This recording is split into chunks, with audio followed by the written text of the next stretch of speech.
Hello everyone. तो कैसे आप सभी, स्वागत है आप सभी का साइंस अड्डा प्लेटफॉर्म पे। मैं अमरजीत कुमार आप सभी का साइंस अड्डा पे स्वागत करता हूं। उम्मीद करता हूं कि आप सभी अच्छे होंगे, जैसे पढ़ाई कर रहे होंगे। तो आज का क्लास है बाबू, हम लोग को पढ़ना है रिफ्लेक्शन ऑफ लाइट, मतलब कि प्रकाश का परावर्तन, जो कि हमारे क्लास 10th का फिजिक्स का टॉपिक है बाबू। देखिए, ये क्वेश्चन हमारे एग्जाम्स में हमेशा पूछता है कि प्रकाश का परावर्तन होता क्या है, तो हम लोग इसके बारे में आज पढ़ने वाले हैं। उसके पहले आप हमारे चैनल पर नए हैं तो प्लीज़ हमें सब्सक्राइब कर लीजिएगा, और अगर वीडियो अच्छा लगे तो प्लीज़ हमें लाइक कमेंट शेयर करना नहीं भूलिएगा। चलिए स्टार्ट करते हैं बाबू। आशा करता हूँ कि आप सब अच्छे से पढ़ाई कर रहे होंगे और हमारे पढ़ाया हुआ आपको समझ में आ रहा होगा, और प्लीज़ हमें ऐसे सपोर्ट करते रहिए, ठीक है। चलिए बाबू आज स्टार्ट करते हैं। देखिए बाबू, हम लोग को पढ़ना है प्रकाश का परावर्तन, मीन्स रिफ्लेक्शन ऑफ लाइट। अब देखिए रिफ्लेक्शन क्या होता है बाबू, यही हम लोग को आज पढ़ना है। जैसे देखो बाबू, आप हमको देख पा रहे हो या फिर मैं आपको देख पा रहा हूँ, तो क्या हो रहा है कि आपके बॉडी से लाइट रिफ्लेक्ट होकर हमारे आंखों तक पहुँच रही है, और हमारी आंखों पर से जो लाइट आ रही है वो आपके बॉडी से रिफ्लेक्ट होकर आ रही है। मतलब कि कोई भी आप वस्तु आप देख पा रहे हो, अपने आसपास की जो भी चीज़ें हैं जो आप देख पा रहे हो, उन सब चीज़ों में लाइट का रिफ्लेक्ट होके आ रहा है आपकी आंखों तक, तभी आप किसी वस्तु को देख पाते हो। जैसे कि आप देखते होंगे बाबू कि जब रात हो जाती है तो रात में हमको दिखाई नहीं देता, क्यों? क्योंकि प्रकाश वहाँ पे लाइट रिफ्लेक्ट जो हो रही है दिन के समय हो रही है, रात के समय लाइट रिफ्लेक्ट नहीं होती है, क्योंकि लाइट होता ही नहीं है। तो क्या हो जाएगा, वहाँ पे हमको दिखाई बाबू नहीं देगा। तो हम क्या करते हैं, किसी आर्टिफिशियल सोर्स का यूज करते हैं, मतलब किसी मानव निर्मित सोर्स का यूज करते हैं अपने लाइट को, मतलब कि लाइट को लाने के। जैसे आप क्या करते हो, मोमबत्ती जलाते हो, दिया जलाते हो, या फिर आप टॉर्च जलाते हो। तो ये सब क्या होता है, आर्टिफिशियल सोर्स ऑफ लाइट, जिसके माध्यम से आप रात में भी देख सकते हो। तो प्रकाश का परावर्तन मेनली यही होता है कि जब आप कोई वस्तु को देख पा रहे हो, इसका मतलब है कि उस वस्तु से लाइट परावर्तित होकर, प्रकाश परावर्तित होकर आपकी आंखों तक आ रही है, जिसके फलस्वरूप आपकी आंखों पे उसकी छवि प्रतिबिंब बन रही है। बाबू चलो देखते हैं यहाँ पे प्रकाश का परावर्तन होता कैसे। देखो, अगर हम परावर्तन का बात करें, सपोज कीजिए कि ये जो है हमारा एक चमकदार सतह। चमकदार सतह कहने का मतलब होता है कि आप एक आईना लो। आप कभी कभी देखोगे, खाना खाते होंगे कभी कभी, तो जब प्लेट आप लेते हो, प्लेट जो भी है आपका थाली होता है, उस पर जब लाइट रिफ्लेक्ट होती है उसका परछाई कहीं और जाके बनता है, मतलब लाइट जो आ रही है वो वहाँ से परावर्तित होकर कहीं और जाके दिखाई देती है। सेम उसी प्रकार से बाबू यहाँ पड़े कि देखो, ये जो नीचे वाला है ये हमारा एक चमकदार सतह है। चमकदार सतह कहने का मतलब होता है बाबू कि यहाँ एक हमारा साइनी सरफेस है, ठीक है। जब ये हमारा साइनी सरफेस है बाबू, तो देखो चमकदार सतह काम बस यही होता है कि वो किसी चीज़ को क्या करेगी, यहाँ से वहाँ तक रिफ्लेक्ट करने का काम करेगा। वैसे देखो, सपोज करो कि यहाँ से सूर्य था, क्या था बाबू, सपोज करो कि यहाँ पे कोई सूर्य था, यहाँ पे क्या बाबू हमारा सूर्य है। अब जो सूर्य का प्रकाश आ रहा है, ये क्या बाबू हमारा सूर्य है। अब सूर्य का जो प्रकाश आ रहा है, यहाँ से सूर्य की जो लाइट आ रही है, या फिर आप टॉर्च रख सकते हो, मोमबत्ती, दिया, जो भी आप रखना है बाबू रख सकते हो, ठीक है।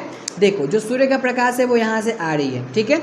जब ये यहाँ से आएगी तो जो आने वाली किरण है, जो आ रही है किरण बाबू, उसको बोलेंगे आपतित किरण। तो जो आने वाली किरण है वो क्या है, हमारी आपतित किरण है। और यहाँ पे फिक्स, जहाँ पे वो आके पॉइंट पे गिरी, तो उसको हम लोग बोलेंगे आपतन बिंदु, क्योंकि ये आपतित किरण है और यहाँ पे वो आपतित हो रही है, इसलिए को आपतन बिंदु बोलते हैं, ठीक है। प्रकाश कहीं से आ रही थी तो जो आने वाली किरण है आपतित किरण कहलाई, ठीक है। अब वो आपतन बिंदु पर आने के बाद यहाँ से क्या होगी बाबू, वो मुड़ जाएगी। क्या हो जाएगी, मुड़ेगी। मतलब यहाँ से आई और यहाँ पे टकराने के बाद क्या हो जाएगी, देखो यहाँ पे टकराने के बाद वहाँ से मुड़ के गई, डेट्स मीन वो हो गया हमारा परावर्तित किरण। मतलब कि जो आपतित किरण आ रही है आपतन बिंदु से क्या हो जा रही है, परावर्तित हो जा रही है। और इस प्रकार प्रकाश के मुड़ने की घटना को क्या बोलते हैं, प्रकाश का परावर्तन।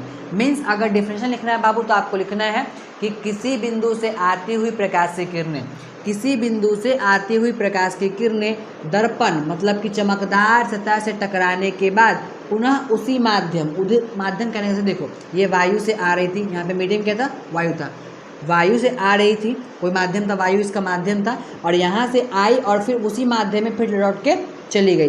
तो इस प्रकार प्रकाश के मुड़ने की घटना को क्या बोलते हैं, प्रकाश का परावर्तन बोलते हैं, मीन्स रिफ्लेक्शन ऑफ लाइट।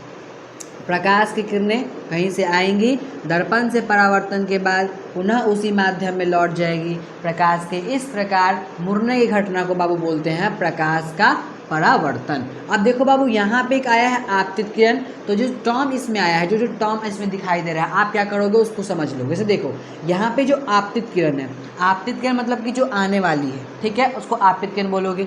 वैसे ही बाबू यहाँ पे आपतन बिंदु है, तो आपतन बिंदु मीन्स क्या होगा कि आपतित किरण जिस बिंदु पे मिलेंगी, आपतित किरण जिस बिंदु पर मिलेंगे उसको क्या बोलेंगे, आपतन बिंदु।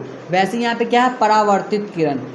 आपतन बिंदु मतलब देखो दर्पण से परावर्तन, यहाँ पे दर्पण हुआ, दर्पण से टकराने के बाद जो लाइट निकल के जा रही है, यहाँ से जो टकराई और लाइट जो निकल के गई उसको क्या बोलोगे, परावर्तित किरण। मतलब कि दर्पण से परावर्तन के बाद जो टकरा के जाएगी वो क्या हो जाएगी, हमारी परावर्तित। वैसे देखो यहाँ पे आपतित किरण और अभिलंब, अभिलंब क्या होता है, ये एक काल्पनिक रेखा होती है जो कि आपतन बिंदु के लंबवत होती है। देखो काल्पनिक रेखा कहने का मतलब है वो एक इमेजिन है, वहाँ पे उसे कोई काम, मतलब कहने का मतलब वो वहाँ पे मापक के लिए रखा गया है, ठीक है, मतलब वहाँ पे उसका कोई ये नहीं है, मतलब कोई उसका अस्तित्व नहीं है, लेकिन एक मानक माप के लिए क्या कर दिया गया है कि यहाँ पे एक 90 डिग्री मतलब कि एक अभिलंब बनाया गया है। अब देखो जो आपतित किरण है और जो अभिलंब है, इनके बीच जो एंगल बन रहा है, और जो अभिलंब है और जो परावर्तित किरण है, इनके बीच में जो एंगल बन रहा है, तो मतलब कि जो आपतित किरण अभिलंब के बीच जो एंगल बन रहा है बाबू उसको बोलते हैं आपतन कोण, और जो अभिलंब और परावर्तित किरण के बीच बनता है उसको बोलते हैं परावर्तन कोण। मतलब कि incident angle and reflected angle. बस यही होता है प्रकाश का परावर्तन, किसी बिंदु से आएगी, दर्पण से टकराने के बाद पुनः उसी माध्यम में लौट जाएगी। तो प्रकाश के इस प्रकार मुड़ने की घटना को क्या बोलोगे बाबू, प्रकाश का परावर्तन, ठीक है। तो डिफिनेशन में क्या लिखोगे, किसी बिंदु से आते हुए प्रकाश की किरणें, किसी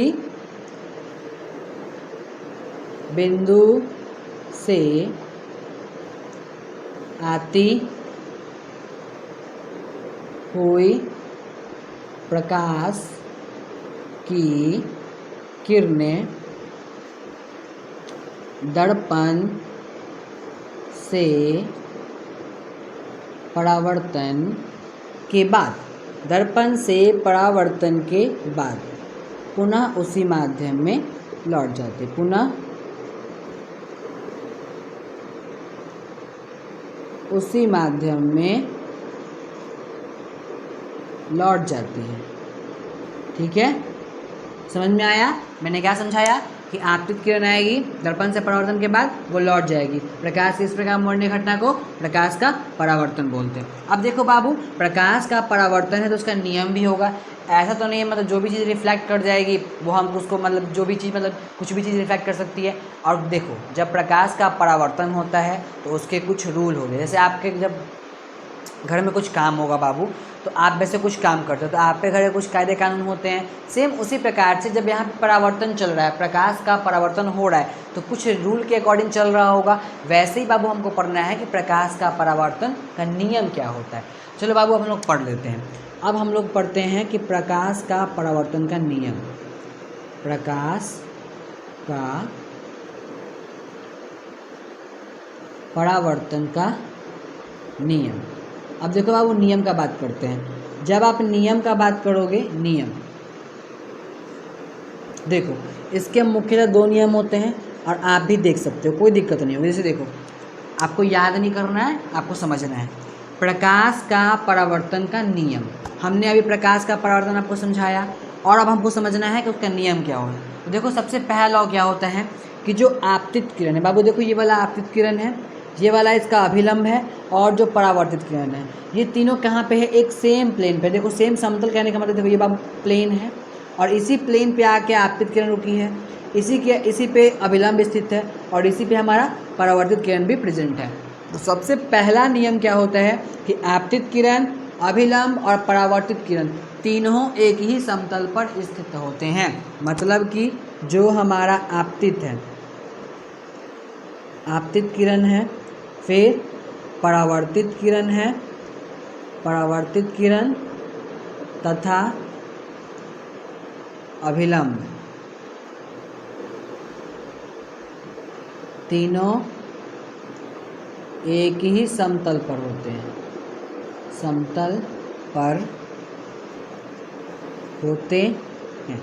देखो बाबू मैंने क्या समझाया कि प्रकाश का परावर्तन का पहला नियम होता है कि जो आपतित किरण है और जो परावर्तित किरण है और जो अभिलंब है वो तीनों सेम प्लेन पे लोकेटेड होंगे। कहने का मतलब बाबू देखो ये हमारा सेम प्लेन है, ये हमारा प्लेन है बाबू, ये क्या है हमारा प्लेन है। अब देखो इसी पे आपतित किरण है, इसी पे अभिलंब है और इसी पे क्या है हमारा परावर्तित किरण है। डेट्स मीन ये रूल है पहला कि जब भी प्रकाश का परावर्तन होगा तो आपतित, परावर्तित और अभिलंब तीनों एक ही प्लेन पे लोकेटेड मतलब कि स्थित होने चाहिए, तब ये होता है हमारा प्रकाश का पहला नियम परावर्तन का। ठीक है, चलो बाबू दूसरा आते हैं। दूसरा क्या होता है कि जो एंगल आई होगा बाबू वो हमेशा एंगल आर के बराबर होगा। कहने का मतलब है कि जो भी आपतन कोण होगा वही क्या होगा परावर्तन कोण। फॉर एग्जांपल के लिए बाबू अगर आप मान लेते हो कि ये हमारा ऑब्जेक्ट टॉर्च है, ठीक है, जब टॉर्च को आप अगर 30 डिग्री झुका करके आप लाइट को दोगे, 30 डिग्री झुकाओगे तो जो परावर्तित किरण भी टकराएगी दर्पण से वो भी 30 डिग्री के एंगल से टकराने के बाद ही जाएगी। फॉर एग्जाम्पल से देखो आपतित किरण अगर देखो यहाँ और यहाँ, मतलब कि देखो अगर यहाँ और ये अभिलंब है, आपतित किरण अगर यहाँ पे ये इसके साथ देखो ये प्लेन है, अगर यहाँ पे 30 डिग्री का एंगल बना रही है, सपोज करो अगर यहाँ पे 30 डिग्री का एंगल बना रही है तो ये भी कितना का बनाएगी 30 का।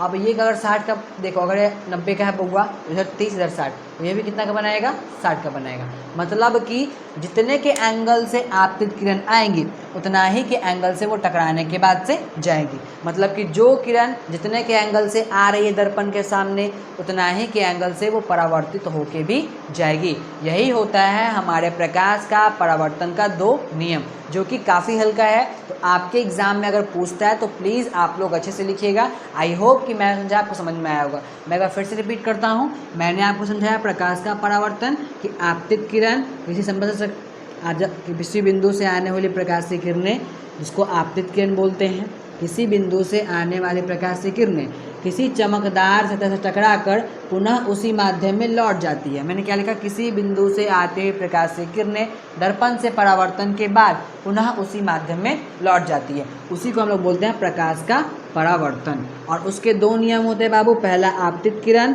परावर्तित किरण, अभिलंब। आपतित, अभिलंब और परावर्तित किरण तीनों एक ही प्लेन पर होते हैं। और दूसरा पॉइंट हमने लिखा बाबू कि हमेशा एंगल आई जो होगा वो एंगल आर के बराबर होगा। कहने का मतलब है कि जो आपतन कोण है वो हमेशा परावर्तन कोण के बराबर ही होगा। कोई दिक्कत? आई होप कि आपको समझ में आया होगा। और आज का वीडियो अगर अच्छा लगे तो प्लीज़ हमें लाइक कर दीजिएगा, ऐसे सपोर्ट करते रहिए। तो मिलते हैं ऐसे नेक्स्ट वीडियो में। आज हम लोगों ने पढ़ा प्रकाश का परावर्तन, कि आशा करता हूँ कि आप सभी को समझ में आया होगा। मिलते हैं ऐसे नेक्स्ट वीडियो में जहाँ पे मैं आपको सिखाऊंगा और अच्छी चीज़ें, जैसे कि प्रतिबिंब कैसे बनता है, इन सब चीज़ों के बारे में मैं आपको बहुत अच्छी तरीके से सिखाने वाला हूँ। तो प्लीज़ हमारे से बने रहिएगा। तब तक के लिए धन्यवाद, टेक केयर, बाय बाय, मिलते हैं नेक्स्ट वीडियो में।